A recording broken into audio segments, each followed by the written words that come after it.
విరామం తర్వాత సఖీ కార్యక్రమానికి స్వాగతం. సఖలు, మన స్త్రీలందరూ శకుంతల దుష్యంతుల కథని ఎప్పుడో మర్చిపోయారండి.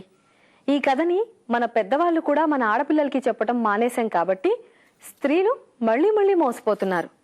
ప్రేమించానని చెప్పే ప్రతి వాడిని పాపం నిజంగానే ప్రేమిస్తున్నాడు కాబోలు అంటూ నమ్మేస్తున్నారు అమ్మాయిలు. అయితే అబ్బాయిల్లో చాలా మంది ఇంకా దుష్యంతుని మాత్రం మర్చిపోలేదండి. కథలో ఎలానో అలా చివరికి శకుంతలకి ఉంగరం దొరుకుతుంది. కానీ మన అమ్మాయిలకు మాత్రం అలా ఎక్కడా ఉంగరాలు దొరికి వారి కథ సుఖాంతం కావటం లేదండి. ఇప్పుడైతే ఈ కార్యక్రమం చూసేయండి, ఆ తర్వాత మరికొన్ని విషయాలు చర్చించుకుందాం.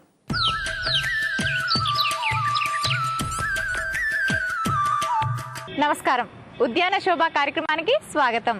సఖలు, ఈరోజు మన గార్డెనింగ్ ఎక్స్పర్ట్ మాధవి గారు సక్యులెంట్ అనే మొక్కని ఎలా నాటుకోవాలి, ఎలాంటి జాగ్రత్తలు తీసుకోవాలో తెలియజేయబోతున్నారు. తెలుసుకుందామా? హాయ్ మాధవి గారు, బాగున్నారా? మేడం, ఈరోజు మా సఖులకి సక్యులెంట్ అనే ప్లాంట్ గురించి చూపిస్తున్నారు కదా, అసలు ఆ మొక్కకున్న స్పెషాలిటీస్ ఏంటి? యాక్చువల్గా సక్యులెంట్ వెరైటీస్ దాదాపు ఒక 2-3 వేల రకాలు ఉంటాయి. అది ఒక ఫ్యామిలీ అన్నమాట. దానికి ప్రత్యేకత ఏంటి అంటే నీళ్లు చాలా తక్కువగా తీసుకుంటాయి.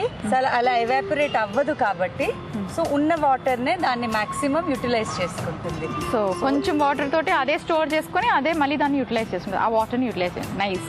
మామూలుగా జనరల్ గా నన్ను అందరూ అడిగేది ఏంటి అంటే, మేము ఒక మొక్క చాలా అపురూపంగా బోల్డ్ అన్ని డబ్బులు పోసి కొన్నాము, అది 3 నెలలు బాగుంది, తర్వాత నుంచి వాడిపోవడం, నేను ఎంత నీళ్లు పోసినా అది సరిగ్గా బతకలేదు, అది అంటే వాట్ దే ఎక్స్పెక్ట్ అంటే అది ఒక్కసారి మొక్క పెడితే ఫర్ ఎవర్ ఉండిపోవాలి మనతో పాటు లాగా. సో అలాంటి వాళ్ళకి ఈ మొక్క చాలా పర్ఫెక్ట్. ఎందుకంటే ఈ మొక్క ఎలా అయితే ఎదుగుతుందో ఆకుల చివరి నుంచి మీరు క్లోజ్ గా దీన్ని అబ్జర్వ్ చేస్తే చిన్న చిన్నగా ఇంకా 2 ఆకుల స్ట్రక్చర్ లాగా వస్తుంది. ఇవి నేలపైన రాలుతాయి కొంచెం సైజ్ పెద్దగా అయినాక. ఆ రాలినవన్నీ మళ్ళీ ఇలా కొత్త మొక్కల్లాగా ప్లాంట్ చేయాల్సిన అదే తయారైపోయి బుషీగా ఎక్కువ వస్తాయేమో. సో మీరు ఒక 6 months ఆ పాట్ ని అలాగే అబ్జర్వ్ అంటే డిస్టర్బ్ చేయకుండా ఉంచారనుకోండి, మీరే అబ్జర్వ్ చేస్తారు దాని నిండుగా మళ్ళీ చిన్న వేరే సక్యులెంట్స్ వచ్చేసాయి దాంట్లోకి. అంటే దీని ప్రాపగేషన్ దానంతట అదే ఫాస్ట్ గా చేస్తుంది అనమాట. ఎందుకంటే ఒక్క ఆకు ఆ పక్కన వచ్చేటట్టయితే వీటిని పెద్ద పెద్ద పాట్స్ లో వేసుకోవాలా? పెద్ద పాట్లో అయినా వేసుకోవచ్చు, చిన్న పాట్లో అయినా వేసుకోవచ్చు. మన కన్వీనియంట్ ప్రకారం పెట్టుకోవడానికి రిస్ట్రిక్షన్ ఏం లేదు. కానీ దాని స్వభావం అలా ఉంటుంది అనమాట. ఎట్లయితే కానీ ఇంకా రణపాల లాంటివైనా మనం చిన్నగా తుంపి పెట్టాల్సి వస్తుంది, అప్పుడే రూటింగ్ వస్తుంది. దీనికి అసలు ఏ ఎఫర్ట్ వేయక్కర్లేదు.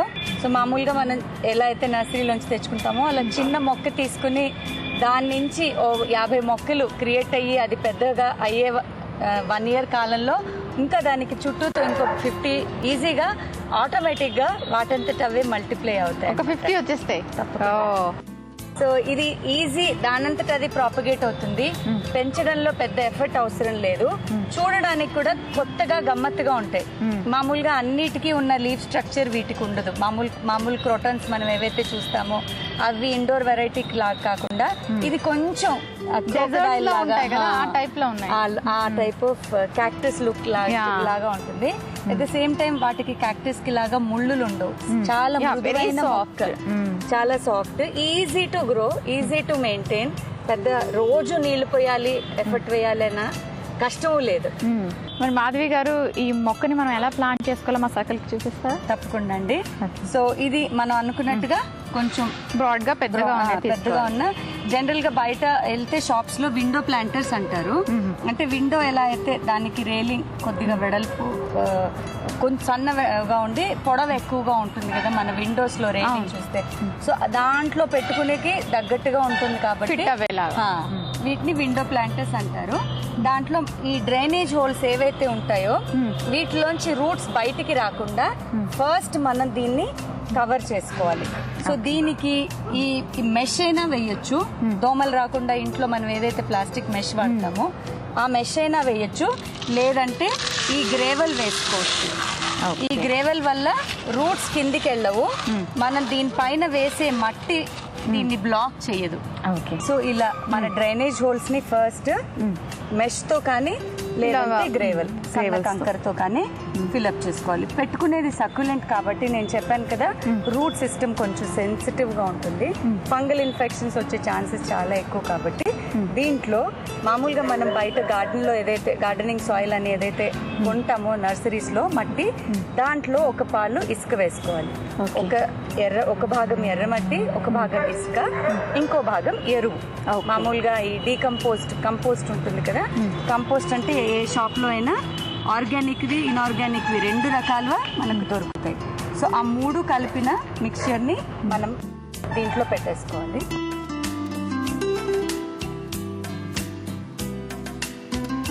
ఆ తర్వాత మొక్కలు అన్ని ఒక్క హైట్ లో లేవు కాబట్టి దీన్ని సిమెట్రిక్ గా, అంటే ఒకటి 40 ఒకటి అట్లా షేప్లెస్ గా కాకుండా సిమెట్రిక్ గా, అంటే అన్నింటికంటే ఈ మొక్క టాల్ గా ఉంది.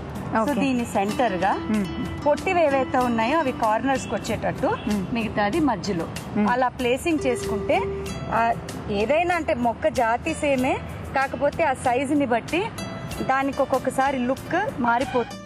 సిమెట్రిసిటీ ఇంపార్టెంట్ కాబట్టి, మనకి లుక్ చాలా ఇంపార్టెంట్ కాబట్టి ఇంట్లో పెట్టుకుంటాం, అందంగా కనిపించాలి. మాధవి గారు, ఇది సైడ్ కూడా పెరుగుతాయి అన్నారు కదా, సో ఒకటి మనం ప్లాన్ చేసుకున్న బాగానే ఉంటాయి కదా, ఎందుకంటే సైడ్ మళ్ళీ పడి అవి పెరుగుతాయి అన్నారు. చిన్నవి పెరిగేసరికి మనం అనుకున్నట్టుగా మొత్తం గుబురుగా అయ్యేసరికి దాదాపు 1 year పట్టొచ్చు. ఇది మరీ హైట్ పెరిగిపోతుందా లేకపోతే ఇలాగే కంటే కూడా పెరుగుతుంది హైట్.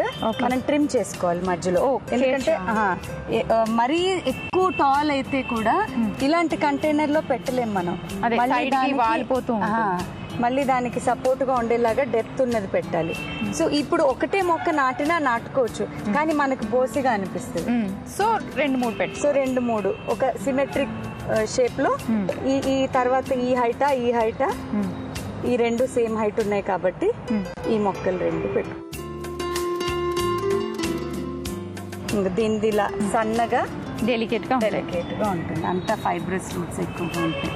మీరు ఇంకా దగ్గరికి కావాలి అంటే దీన్ని ఇక్కడో నాటుకొని మధ్యలో ఇంకొక మొక్క కూడా మనకి ప్లేస్ ఉంది.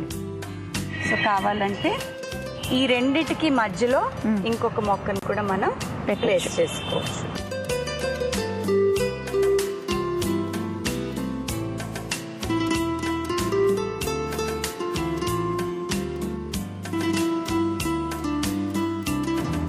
చుట్టకు చాలా బాగుంది, మధ్యలో పొడుగ్గా వచ్చింది, అటు సైడ్ ఇటు సైడ్ కొంచెం షార్ట్, మీడియం హైట్, ఇంకా చిన్నవి. నైస్. దీన్ని ఇలా విండో మీద పెట్టుకుంటే బ్యూటిఫుల్ గా కనిపిస్తుంది.